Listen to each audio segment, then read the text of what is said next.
So we're going to take a look at the YESWELDER welding gloves.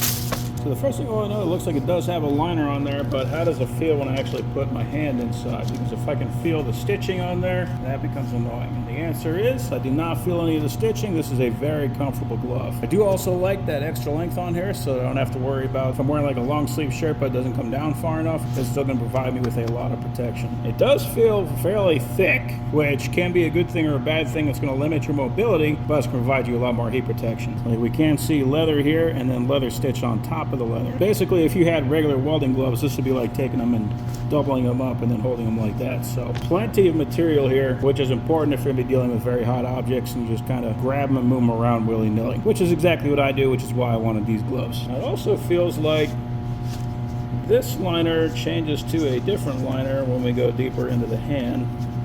Yeah, so this is more like a cotton material here on the actual glove part, and then more like a cloth material on the cuff. Now I got pretty big hands, and so they have a hard time fitting into a lot of gloves, and they fit perfectly.